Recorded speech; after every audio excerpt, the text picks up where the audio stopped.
Ketika Rasulullah wafat, itu separuh sahabat hampir mayoritas, ya Rasulullah kita semua ingin kita dulu yang meninggal karena engkau begitu penting. Maka jangan meninggal dulu, kita yang meninggal. Kalau kita yang meninggal tuh gak apa-apa, tapi kalau engkau penting, jangan meninggal.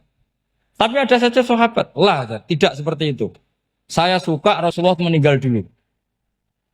Alasannya masuk akal. Biar Allah menyaksikan saya kama usoddikuhu hayyan usoddikuhu maitan.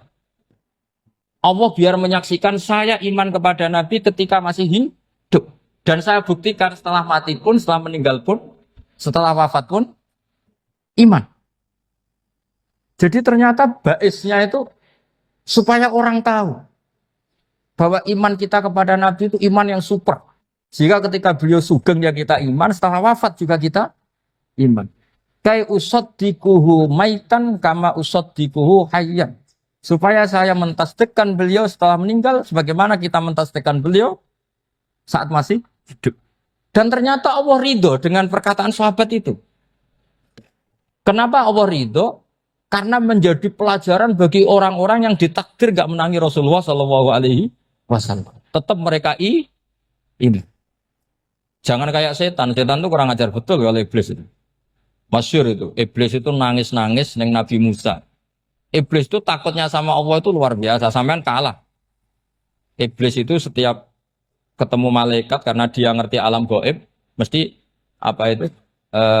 Kama sali syaitani id qala lil insani kfur falamma kafara qala inni bari'um minka inni akhafu wa rabbal alamin. Jadi setan iblis itu paling sering bilang inni akhafu wa rabbal alamin karena iblis itu tahu surga, tahu neraka, tahu kekuasaannya Allah. Jadi takutnya sama Allah luar biasa. Makanya setiap dia mengajarkan kekafiran, setelah orang itu kafir gimana? Inni bari'um minka inni akhafu wa rabbal alamin. Saking takutnya sama Allah, suatu saat iblis ini datangi Nabi Musa. Karena tahu Nabi Musa itu kalimullah. Orang yang bisa komunikasi langsung dengan Allah. Ya Musa ya kalimah Allah, saya ini makhluk. Saya takutnya sama Allah luar biasa. Tolong rayukan Allah supaya nerima tobat saya. Karena dirayu terus lama-lama Nabi Musa bilang, oke, tak rayukan Allah. Sama Allah. Karena Musa kekasihnya, ya Allah iblis ini ingin tobat. Tolong dikasih hak tobat. Kata Allah, oke.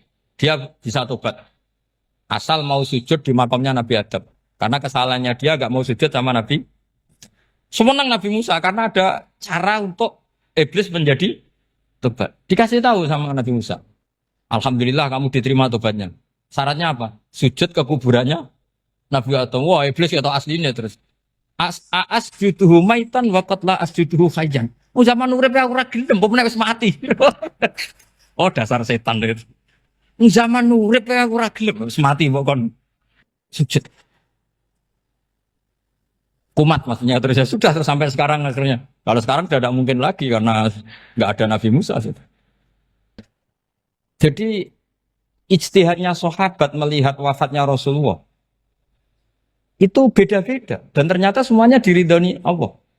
Karena ternyata yang suka Nabi wafat dulu adalah ingin supaya umat Islam tetap mencintai beliau. Iman sama beliau, tasdik sama beliau. Sebagaimana tasdik zaman sugeng. Makanya kita harus mencintai guru-guru kita. Uhibbuhu maitan kama uhibbuhu hayyan. Saya sampai sekarang itu ya merasa Mbah Mun itu tidak meninggal. Saya masih merasa kalau bapak saya tidak meninggal. Karena kita mencintai beliau-beliau ketika hidup dan ketika wafat itu sah. Karena beliau-beliau sama kita juga seperti itu. Rasulullah itu ketika mendekati wafat, ya bahasa halusnya intaqala ila rafiqil a'la. Itu Nabi kalau ngedikan tuh rileks sekali. Hayati khairun lakum wa wafati khairun lakum. Cung aku nak uripku ya apik. Engko nak aku wis kapundhut ya apik. Fa amma hayati fali asunna lakum as-sunan. Sebagian riwayat fa innakum tuhadditsuna anni wa uhadditsu ankum. Kalau saya masih hidup, saya bisa mengajarkan kamu sunnah, mengajarkan kamu tradisi-tradisi yang benar. Dan ketika aku mati, ketika aku sudah wafat, maka saya jejer Allah, kata Nabi. Saya berdampingan dengan Allah, maksudnya dekat Allah. Tentu bila kaifin walan hisab. Terus sudah fa'inna amalakum, amal-amal kamu diperlihatkan ke saya. Berhubung saya sudah dekat Allah, kalau amal kamu baik, saya muji Allah. Kalau amal kamu buruk, saya langsung mintakan ampun kepada Allah. Jadi Nabi rileks sekali. Artinya saya hidup bagus karena bisa ngajarkan kamu as-sunan wa syara'i'. Kalau saya wafat karena saya dekat Allah. Kalau kamu baik, saya muji Allah. Kalau kamu buruk, saya mintakan ampun kepada guru-guru kita juga seperti itu. Justru setelah wafat, beliau-beliau punya kesempatan dekat sama Allah, dekat sama Al-Malail A'la sehingga mendoakan apa? Nah terus kata Sayyid Muhammad, wala taqulu lima yuqtalu fi sabilillahi amwat. Kamu jangan pernah berkeyakinan atau berpendapat atau berkomentar kalau orang-orang yang mati fi sabilillah adalah berstatus apa? Mati, amwat. Kalah. Terus kata Sayyid Muhammad, hadza li amatis syuhada. Ketentuan ini bagi umumnya syuhada. Artinya gini, umumnya syuhada saja tidak berstatus amwat. Apalagi hadza Rasulullah, sayyidul syuhada, sayyidul anbiya, sayyidul mursalin. Tentu tidak pernah berstatus amwat. Ya saya ulang lagi ya, jadi zaman cara berpikir, amatus syuhada, syuhada yang umum saja berstatus hidup. Tidak boleh distatuskan amwat. Apalagi Rasulullah itu sayyidus syuhada, sayyidul anbiya. Maka status beliau pasti hayyun la yamut. Pasti beliau itu hidup tidak. Dan karena beliau itu asfaq, sangat sayang kepada kita, sebagaimana zaman beliau hidup itu sayang kepada kita, sampai nangis-nangis minta hak syafaat, maka setelah meninggalkan pun beliau pasti sayang kita dan pasti berusaha supaya kita diampuni oleh Allah Subhanahu wa ta'ala. Sehingga ada sahabat yang tadi berpendapat kalau saya nggak masalah Nabi wafat dulu. Supaya Allah menyaksikan saya usaddiquhu maitan kama usaddiquhu hayyan. Jadi ini cerita ya, cerita sudut-sudut pandang. Fikih itu penting sekali. Kata Sayyid Ali yang Shahibu Simtud Durar itu, wabihi qiwamus syariah. Yang bisa mengawal syariat itu hanya fikih. Fikih itu ya kalau yang paling gampang untuk kita misalnya punya Fathul Qorib, Fathul Mu'in, Fathul Wahab. Tapi yang faham betul, mesti faham itu ngelotok setengah hafal. Jangan bawa kitabnya tok, sementing sekian semester terus selesai. Itu sama-sama dosa, itu dosennya ya dosa, mahasiswanya juga dosa. Karena sudah terlanjur sarjana agama, ternyata nggak bisa, itu kan mendingan ndak sarjana agama. Itu saya tak cerita sama Kiai Roba, itu ada fatwa kiai, kiai juga wali. Suatu saat ada penyanyi dangdut top terkenal di Indonesia itu. Itu nyanyi dangdut. Ya penyanyi ya dai. Entah itu hakikat entah majas tidak tahu. Itu kiai itu fatwanya lucu. Kalau kamu datangi dia pas main dangdut masih saya beri izin. Tapi kalau datangi dia pas pengajian itu tak larang kan. Kan santrinya jadi eskal. Ini pas pengajian dilarang, pas dangdutan kok malah dapat izin. Tapi bukan berarti halal ya, dapat izin. Dapat izin kan potensinya bisa karena dilarang lah ya tetap belerot. Terus suatu saat si santri ini setengah wali, tidak wali tapi setengah. Lama-lama itu memahami gurunya. Memahami gurunya ternyata sirinya begini. Kalau seorang penyanyi yang tidak pernah ngaji, kemudian ngomong agama, itu potensinya itu fadallu wa adallu, sesat dan menyesatkan. Tapi kalau dia sedang nyanyi dangdut, penyanyinya cowok, sama jangan bayangkan dangdut putri, enggak, itu cowok sudah tua lagi. Jadi potensi halalnya ada lah maksudnya untuk, tapi tidak alat musiknya, orangnya. Tapi kalau dia nyanyi, itu paling dosanya hanya nyanyi. Saya ulang lagi, murid tadi akhirnya paham kalau datangi pengajian itu artinya ikrar kalau dia seorang dai atau seorang yang layak ngomong apa? Agama. Itu lebih bahaya karena kita santri, apalagi kita doktor atau MM terus ngekrori orang yang nggak jelas asal usulnya. Tapi kalau nyanyi kan nyanyi saja. Sehingga itu menjadi fikih. Bahaya terbesar dalam fikih adalah apa? Mengkaji fikih tidak dari ahlinya. Ya saya ulang lagi ya, mengkaji fikih tidak dari apa? Ahli. Nah kenapa demikian? Begini, saya beri contoh. Ilmu fikih itu tentu pertama dari Rasulullah SAW. Kemudian bersanad sampai kita atau kita sampai Rasulullah. Itu ngalami sekian ijtihad yang tidak mudah. Saya beri sekian contoh. Dulu Imam Syafi'i itu sukanya sama guru yang miskin, ya karena rata-rata santri juga miskin. Jadi mesti ngidolakan guru yang miskin, karena sesama miskinnya harus berkoalisi. Tapi akhirnya gurunya Imam Syafi'i itu miskin sekali. Namanya Muslim bin Khalid Az-Zanji itu miskin, Sufyan As-Tsauri miskin, Sufyan bin Uyainah miskin. Setelah ngaji di Medina itu Imam Malik itu kaya. Pas itu Imam Malik sudah kaya. Setiap ketemu Imam Syafi'i dikasih uang. Sampai ketika Imam Malik itu bilang, kamu sudah alim, ilmu saya sudah habis, kamu ngaji sama yang lain. Sama siapa? Kata Imam Malik, orang yang sealim saya sudah meninggal, namanya Abu Hanifah. Tapi dia punya murid, namanya Muhammad bin Hasan Asy-Syaibani, kamu ke sana. Terus Imam Malik datang ke Baki. Dulu Baki itu pasar rental, ya Grab lah kira-kira sekarang. Itu mengumumkan, siapa kafilah yang mau ke Irak? Kita ya Imam Malik, dibayari sama Imam Malik. Ini yang antar ke Irak, ke Muhammad bin Hasan Asy-Syaibani. Imam Malik mulai ngeper. Guru saya yang miskin tidak pernah nyangoni, guru-guru saya yang kaya sering nyangoni. Mulai memasalahkan kiai miskin, gitu. Kira-kira seperti itu mulai masalah. Setelah datang ke Irak, di Muhammad bin Hasan Asy-Syaibani itu si Muhammad bin Hasan Asy-Syaibani itu kalau ngitung uang itu di meja tamu. Jadi punya emas lantaan, punya uang. Kira-kira kalau Indonesia punya rupiah, punya dolar, dihitung itu di ruang tamu. Kata Imam Syafi'i, saya dengan Imam Malik saja enggak seret, ini lebih kedonyan lagi kiai. Ngitung uang itu di ruang tamu. Terus akhirnya si Muhammad bin Hasan Asy-Syaibani ini ahlul usul, dia pakar usul. Kamu heran sama saya? Iya, kiai kok kedonyan. Dia ngomong gitu. Tapi kata Muhammad bin Hasan Asy-Syaibani, kalau kiai tidak boleh kaya, itu tak kayak wong fasik. Ben gue demenan, gue mabuk. Oh jangan, nanti dipakai maksiat. Tengjenengan mawon kersane digetoat. Berarti kiai oleh sugih. Pun angsal-angsal. Semenjak itu jadi satu fikih bagi Imam Syafi'i. Ternyata kalau mengharamkan kiai sugih, berarti membolehkan yang fasik sugih. Kalau yang fasik sugih bisa dipakai i'anah alal maksiat. Semenjak itu mindset pikiran Imam Syafi'i rubah. Saking rubahnya sampai beliau berpendapat orang bisa beli Alphard, kok beli carry itu haram. Bisa jadi bupati kayak Pak Roba, jadi RT haram. Pokoknya gitu.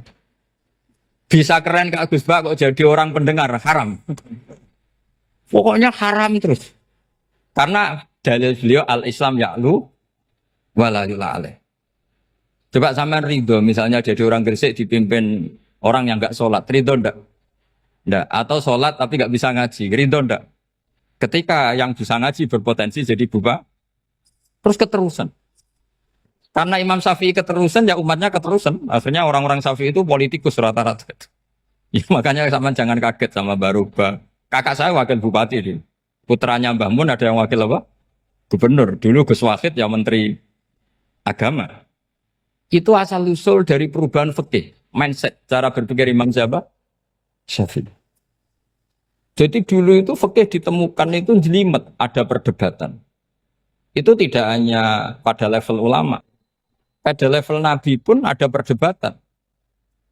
Jadi jangan kira Nabi itu tidak debat, ya debat. Nabi itu asal seangkatan itu mesti debat, termasuk debat dengan malaikat. Jadi kalau perlu ya debat sama apa? Karena malaikat itu kan lugu itu gak iso mikir. Karena kalau malaikat iso mikir bisa jadi rektor. Nanti kasihan Pak Salam ini. Malaikat gak boleh jadi rektor. Malaikat Israel itu gak tahu etika. Jadi beliau ketika mau membunuh, mencabut nyawanya Ibrahim datang, ya Ibrahim saya ini disuruh nyabut nyawa kamu. Kata Ibrahim, wah kamu itu pasti salah. Kamu tahu saya siapa? Saya ini Khalilur Rahman, kekasih Allah. Masa kekasih membunuh yang dikasih? Ini enggak benar, logika itu enggak benar. Pasti kamu salah. Karena Israel itu tidak bisa debat. Ketika ditanya, hal ra'aita khalilan yumitu khalilah. Masa kekasih membunuh yang dikasih? Saya ini Khalilur Rahman. Masa Allah mencintai saya kemudian membunuh saya itu logika agak bener. Enggak keliru kamu itu keliru. Israel akhirnya terbang lagi. Ya Allah katanya logika saya ini salah. Karena masa kekasih membunuh yang dikasih. Karena Israel nggak pernah sekolah, nggak pernah sekolah. Nggak bisa dia jawab. Akhirnya diajarin Allah. Dah kamu bilang gini ke Ibrahim. Hal ra'aita khalilan yakrahu ayyalqa khalila. Masa kekasih tidak siap ketemu yang dikasih. Dibalik logikanya.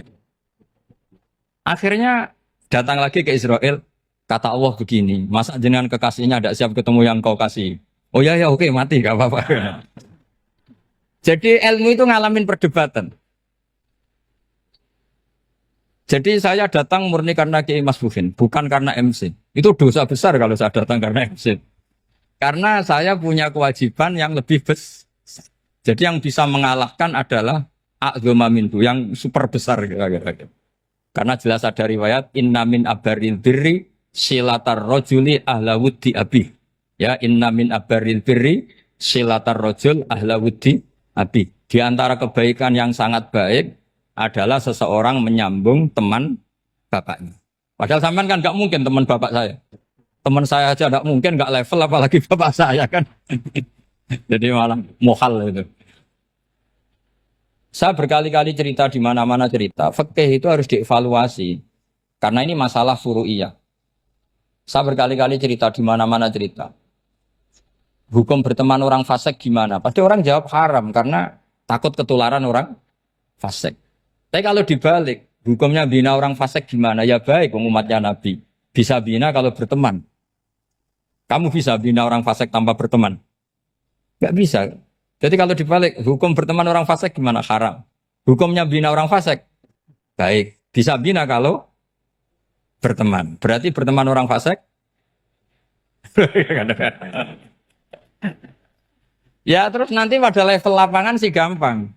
Kalau yang soleh membina yang fasik dan yang fasik ketularan yang soleh, maka ternyata kalau yang soleh ketularan fasik ya berarti ternyata buruk. Tapi kan hukum masa nunggu kenyataan kan jadi nggak hukum. Di mana-mana hukum itu kan ada asumsi karena ini masalah ijtihad. Nah itu yang dilakukan para ulama kita. Jadi sampean harus mengkaji fikih secara detail karena tidak hanya kita yang khilaf. Nabi-nabi juga khilaf dalam menentukan dakwah ilallah.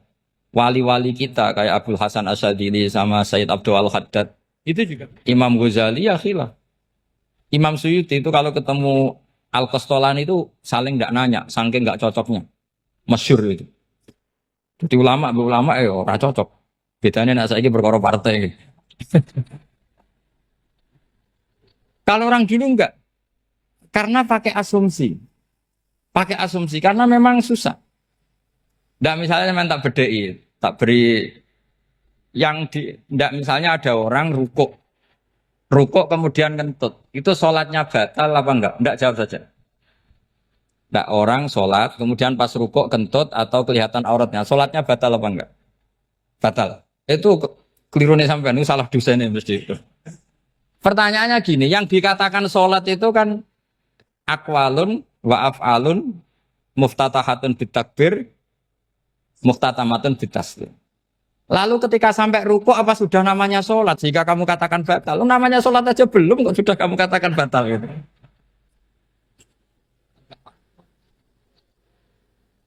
Iya kan? Jadi kalau aku mau sholat pas rukuk ngetut batal atau ora? Mestinya jawaban yang benar, ya ora sholat jadinya gitu. Karena kalau dikatakan sholat, definisinya harus sampai salah. Tapi kan kita nggak mungkin ngomong seperti itu kan dianggap majnun. Padahal itu yang benar, yang punya kecerdasan. Nah makanya pertanyaannya, fikih itu ngikuti bahasa awam apa bahasa istilah? Kalau ngikuti bahasa awam ya kayak tadi, sholat kok pas rukuk kentut maka batal. Sebenarnya yang batal itu sholatnya apa rukuknya? Nah makanya terjadi perdebatan. Kalau yang pakar-pakar usuli itu salah istilah itu nggak mau. Saya ulang lagi, kalau pakar-pakar usuli itu salah istilah itu nggak mau. Terus misalnya tak beri contoh lagi. Kalau imam itu sudah salam pertama, Salam pertama itu yang rukun kan salam pertama. Berarti setelah salam pertama imam sudah keluar dari sholat apa belum? Yakin? Ya sudah. Sekarang sama tak bedain.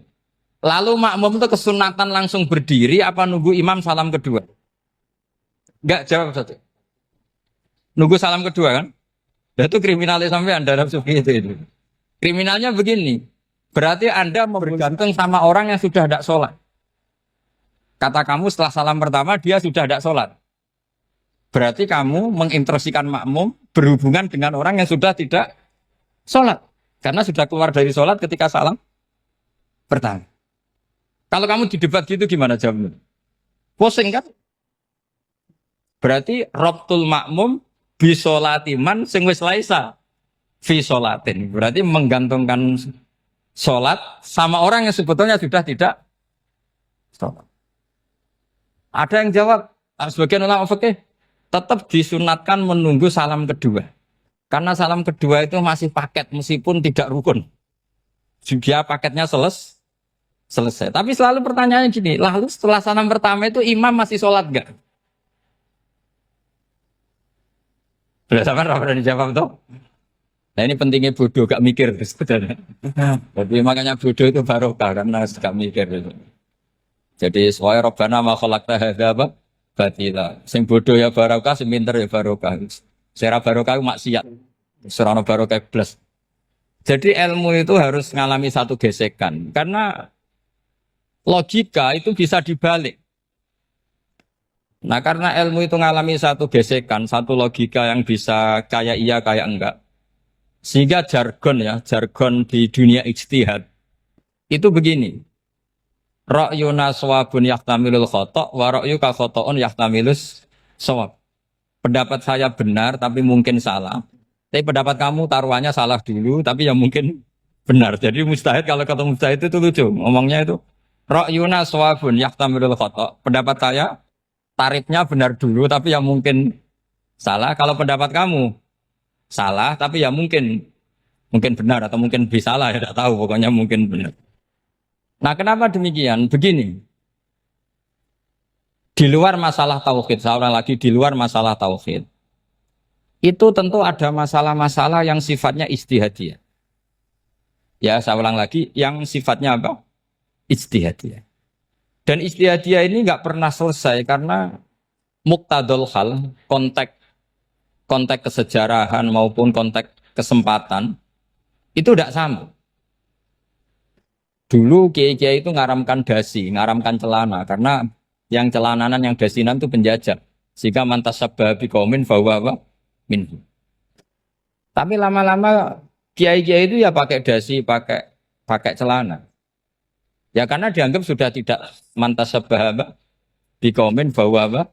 Minhu. Ini ngalami pergeseran. Semua istihad itu ngalami pergeseran. Lalu pertanyaannya begini, lalu istihad apa Gus yang permanen? Yang permanen ya istihad dengan alatut istihad apa? Istihad. Saya beri contoh misalnya begini. Nabi Musa itu yang ngalami istihad. Kata beliau karena kangen Allah, itu ingin melihat Allah karena kangen. Rabbi arini angzur ilai. Qala lan tarani walakin ingzur ilal jabal.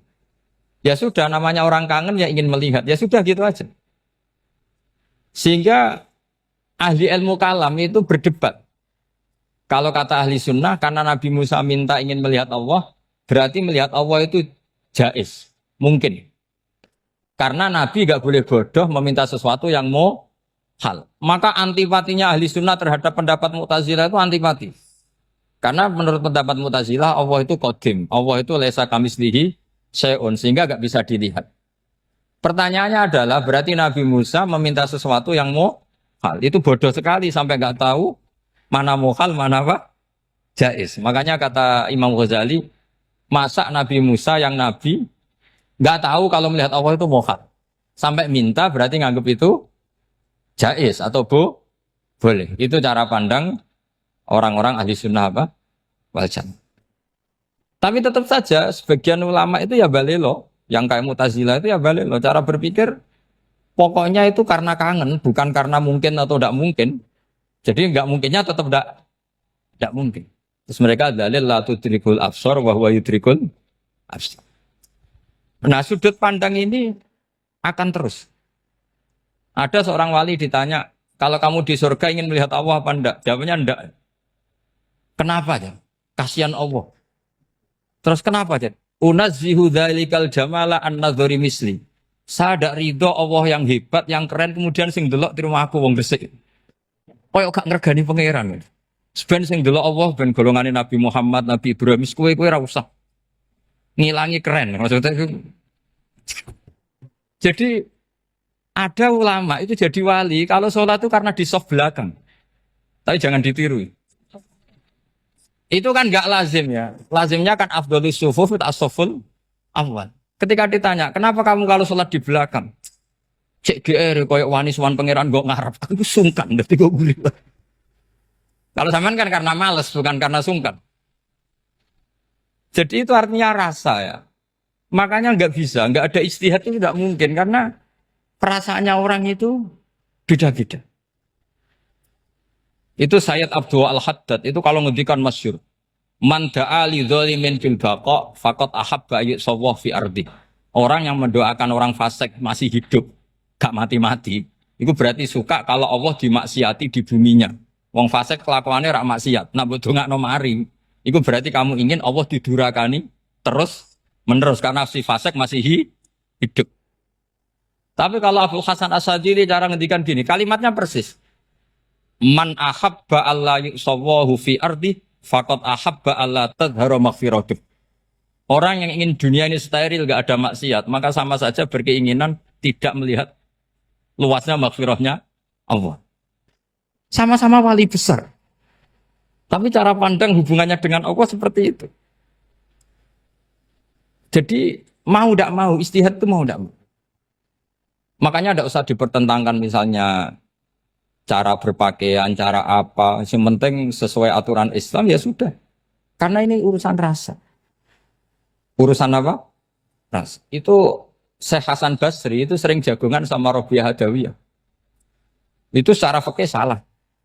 Tapi pas itu ulama fikih ditanya, kenapa Anda tidak komentar terhadap dua wali besar yang sering ketemu?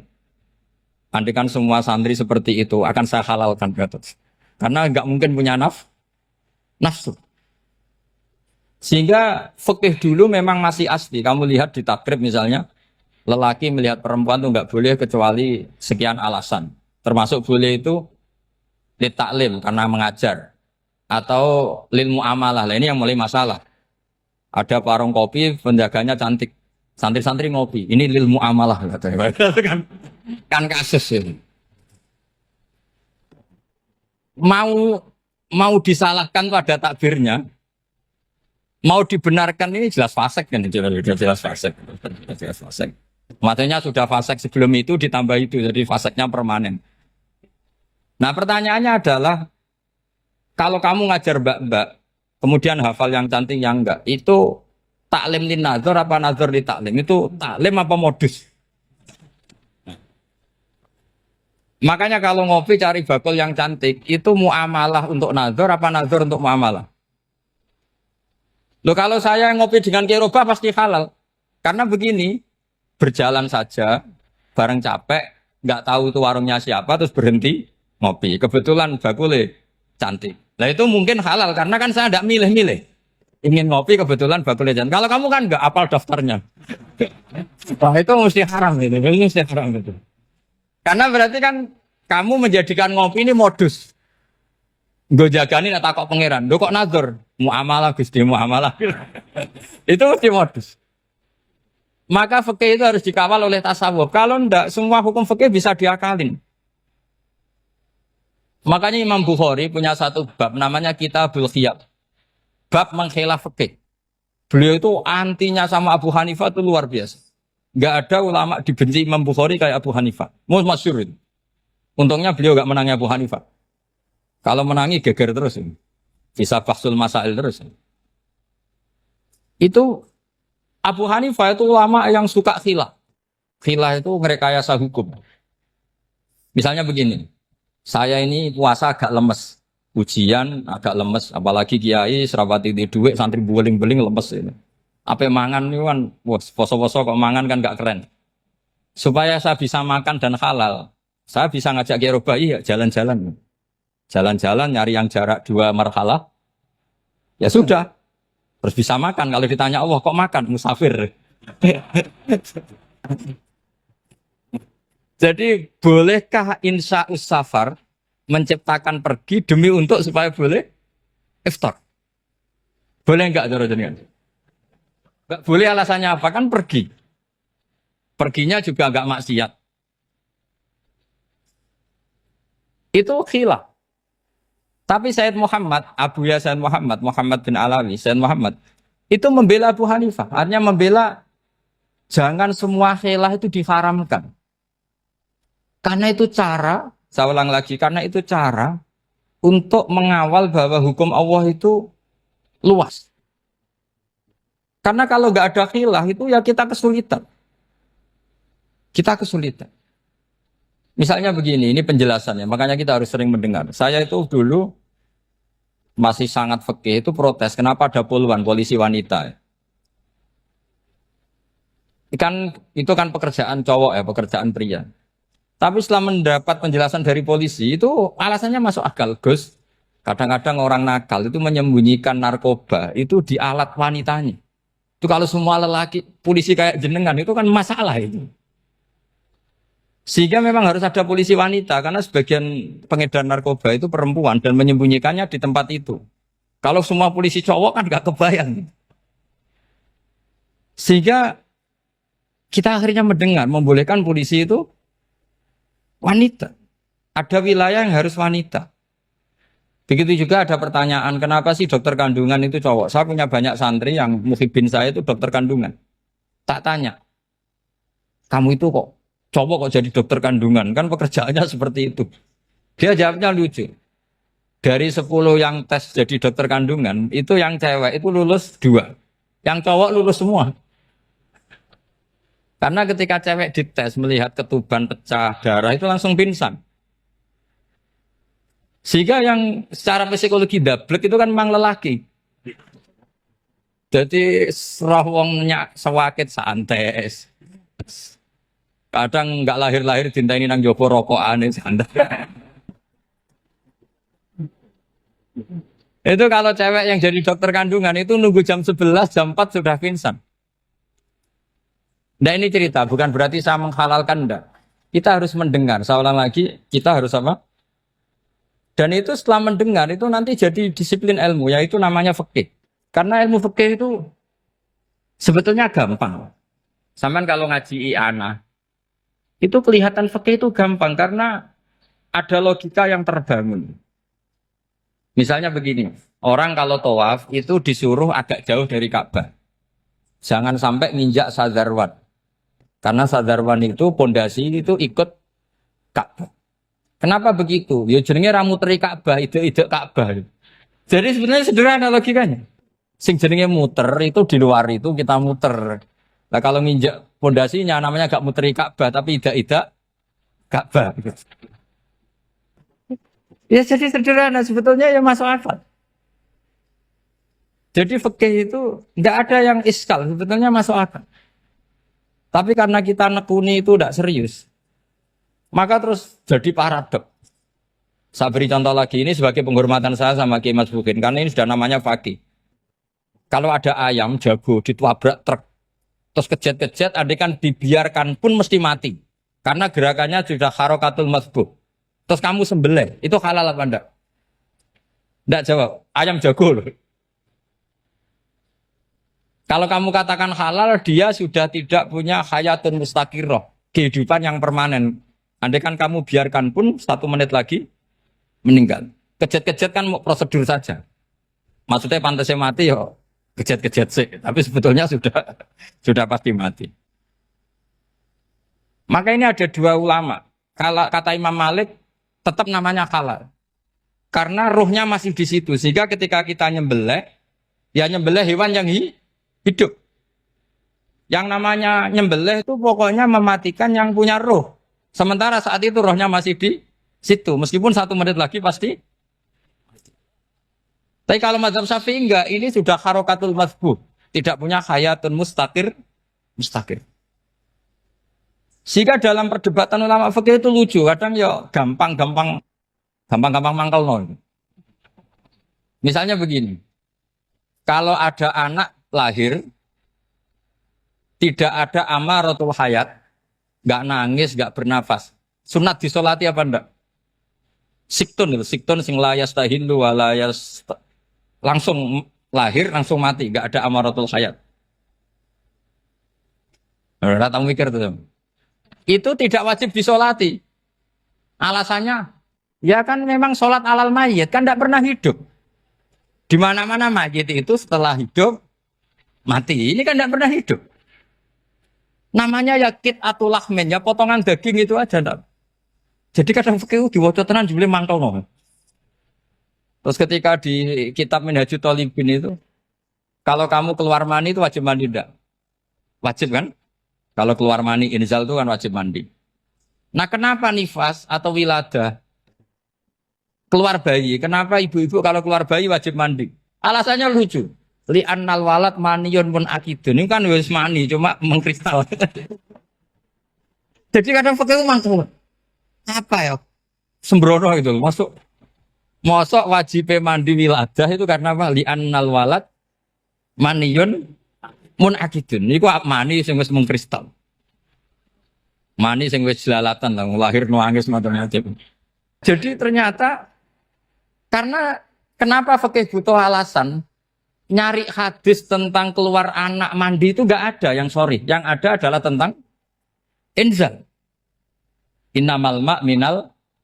Akhirnya dicari-cari ternyata walad itu maniyun menakid. Lah ini problem fikih.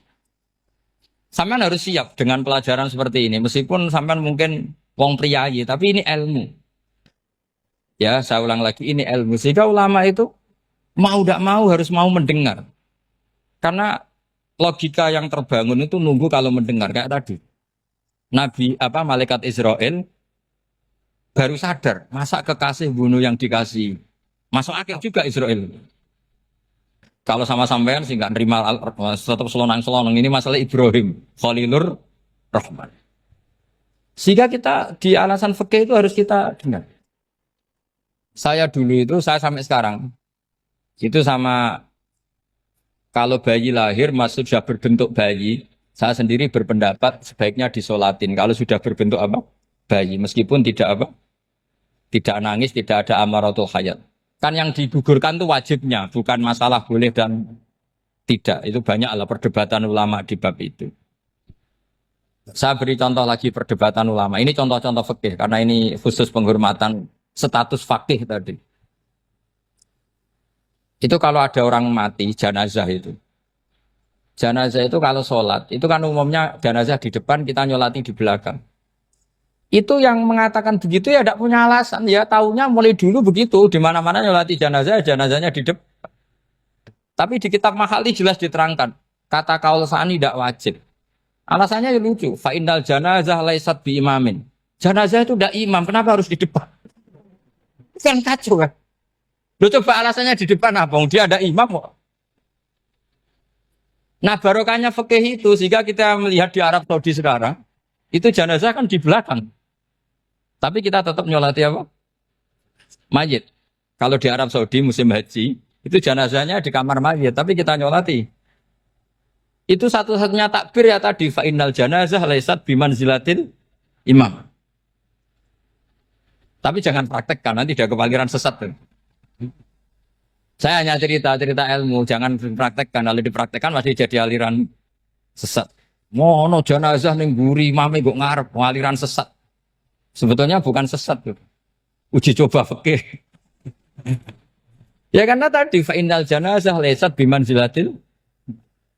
Bukti lagi kalau sampean salat ghaib. Salat ghaib itu misalnya mayitnya di Surabaya, boleh enggak salat ghaib di sini?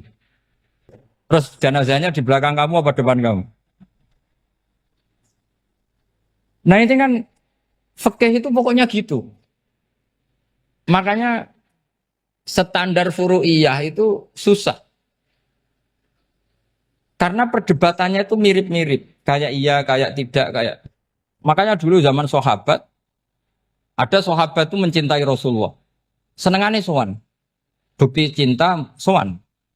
Banyak juga yang sahabat bukti cinta Nabi itu tidak pernah sowan.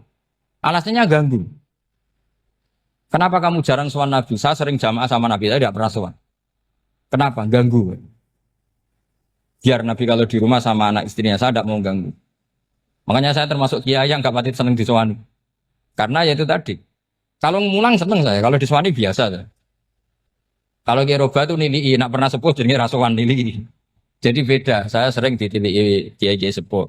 Tapi bahasanya tentu tidak sowan, tapi nopo nilai. Kalau sowan itu maka kan nafkah itu seperti itu. Jadi ada disiplin, di situ ada disiplin ilmu. Yang kadang kita tidak cocok. Makanya Imam Syafi'i sendiri ngendikan kadang beliau dengan gurunya, dengan Imam Malik sampai ngarang ikhtilafu Malik. Beliau punya data yang beliau itu sedang nggak sama dengan gurunya, yaitu Imam siapa? Malik. Karena mindsetnya itu beda. Tidak sampai misalnya saya tanya, sholat itu harus menghadap kemana? Tidak, jawab saja. Kiblat kan. Ukurannya apa coba? Namanya madhep. Wajah apa dada? Imam Syafi'i milihnya dada. Sekarang praktekkan dalam dialog keseharian. Saya jagungan sama Kiai Roba seperti ini, terus wajah saya begini, madhep enggak? Nah itu masalah. Terus pertanyaannya, madhep dengan dada itu fis sholat apa fil qiyam?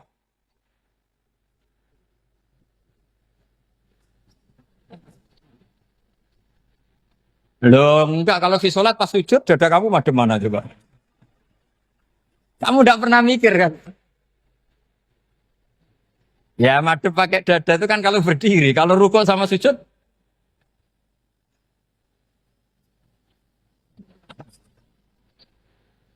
Loh itu ulama itu jelimet gitu. Makanya jarang yang menekuni profesi ulama itu. Karena menekuni proposal banyak, karena memang susah. Jadi ulama itu orang yang cara berpikir sudah aneh. Sehingga mereka detail. Maksudnya menghadap itu apa? Ukurannya kalau berdiri ya dada. Tapi nggak bisa kamu katakan atawajjuh bisodri aturan dalam sholat. Fikuli sholat. Pertanyaannya lah kalau rukuk sama sujud. Dadanya menghadap kemana coba? Maka itu ilmu yang sudah jelimet. Nah ulama usul fikih, ulama yang nggak mau salah per detail hukum. Sehingga menurut Imam Rafi'i, misalnya kalau beliau ditanya, sujud itu gimana ya? Asal wat ujabha, ya sujud. Tapi kalau menurut Imam Nawawi harus melibatkan 7 apa? Anggota, yaitu al-jabha, wal yaden, warubaten, wal kodame. Oke, Imam Nawawi kita ikuti. Tentu keseharian kita pakai Imam Nawawi. Yaitu berdasar hadis umirtu an asjuda ala sab'ati jumin al-jabha, wal yaden, warubaten, wal kodamen. Berarti berapa? 7. Tapi pernah saya cek di kitab karangannya Imam Syafi'i ketika beliau ngendikan saya suka kalau orang sujud itu melibatkan 7 anggota berdasar hadis ini. Tapi kata beliau wayah tami itu dan bisa saja sujud yang watul jabhah itu sudah cukup. Terus kata Imam Syafi'i, limada karena Nabi ketika sujud itu hanya ngendikan begini, sajadalaka wajhi wa sam'i wa basori. Gak ada di hadis wayadi, warubati, wakodami. Ya sudah akhirnya. Nah, itu sudut pandang. Terus gugatan kedua begini. Ada orang Muslim yang sujud sama berhala. Untuk menjadi murtad itu harus 7 anggota apa cukup atul jabah halal ardi. Untuk sah menjadi murtad itu. Untuk sah menjadi murtad cukup atul jabah halal ardi harus 7 anggota. Untuk keabsahan murtadnya itu. Tidak jawab. Makanya ini tugas dosen-dosen ini meminterkan ini. Karena namanya sudah faqih. Faqih itu ahli fikih yang detail namanya faqih. Kalau ini mutafaqih. Jadi bukan tafakuha tapi tafakuha. Kayak tamarodon. Jadi wazannya nanti itu wal idhari ma laysa fil waqi'. Jadi ini bukan gojlok, ini memang marah saya. Jadi kalau sudah pakai gelar fakih, harus fakih betul. Nah, mohon, kalau mengkaji fikih itu harus detail. Minimal takrib itu setengah hafal. supaya konstruksi ilmu itu utuh. Saya sama lagi konstruksi ilmu itu, karena ilmu itu mesti ada yang apa ya? Ya rodok setengah salah itu, tapi disalahno ora kena. Ndak sampean tak bedheki, nak pancen bener langsung tak angkat jadi rektor. Nak bener tuh. Coba rukun sholat pertama itu apa coba? Rukun sholat pertama. Niat. Niat sama berdiri dulu mana? Ayo niat dulu baru berdiri, apa berdiri dulu baru niat? Berarti niat sama berdiri dulu mana? Rubah kan? Artinya kita mau bilang tartib, urutannya niat, berdiri, takbir, gak bisa. Yang dikatakan niat itu apa? Qasdus syai' muktaronan bifi'lihi. Berarti niat sama takbir harus bareng apa urutan? Bareng. Terus dengan qiyamnya urutan apa bareng? Bareng apa urutan? Loh enggak, kalau urutan berarti takbir dulu, duduk, baru berdiri. Nah maka seperti ini itu mau tidak mau kita salah. Dikatakan tartibnya salah, dikatakan serentak, ya salah. Cuma karena kita bodoh, gak tahu mikir itu. Alhamdulillah kan di situ itu. Lu coba niat sholat loh, niat takbir qiyam dulu man. Niat takbir qiyam dulu mana coba? Dulu qiyam. Enggak ada kitab yang mengatakan arkanus sholat awaluha. Oh, dianggap kitab kriminal maksudnya. Makanya ngendikane ulama-ulama di Sarah-Sarah, mau tidak mau sebagian istilah itu tasamuh. Tasamuh itu wis digawe gampang ngono kok repot. Karena kita tidak bisa detailnya. Coba misalnya puasa.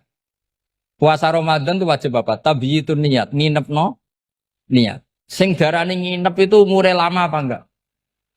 Lama kan? Sekarang sebelum 2 menit kamu baru niat, sah apa enggak? Sah. Itu sempat nginep apa enggak 2 menit itu?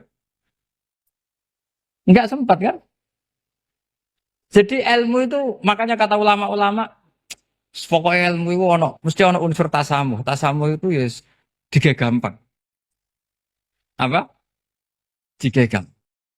Misalnya Imam Syafi'i berpendapat mashu ba'dir roksi. Itu kata beliau walau sya'rotan fi hadir roksi. Meskipun satu rambut asal masih di wilayah kepala. Tapi kalau rambut itu dikeliwir, dibasuh di sini enggak sah. Karena sudah keluar dari batas apa? Kepala. Imam Syafi'i cara berpikir kan ya ngene iki jenenge basuh sirah. Tapi cara Abu Hanifah enggak. Ya enggak, yang namanya megang kepala itu ya minimal 1/4. Masa gitu dikatakan megang. Lalu ulama usul fikih itu berdebat. Sesuatu itu sesuai masodaknya. Masodak itu yasduku alaihi kadza. Yaitu ini tadi saya cerita ke Ibu Khen tentang ngaji Jamul Jawame. Ini ilmu yang di Jamul Jawame. Sesuatu itu ukurannya mayasduku alaihi kadza apa dengan takrif definisi. Misalnya gini. Sholat itu batal dengan makan. Kalau kamu sholat, makan batal enggak? Enggak, jawab saja. Batal. Itu satu upo apa satu piring? Enggak, jawab saja. Satu upo sudah batal. Sekarang bab makan di ngormat tamu. Cong tamuku kaimangan. Iku sak upo apa sak piring? Nah ini kan enggak fair. Di bab tamu makan satu piring, tapi di bab sholat satu upo. Maka pertanyaannya, lalu penamaan sesuatu itu berdasar masodak, mayasduku alaihi ismu kadza, atau berdasar uruf?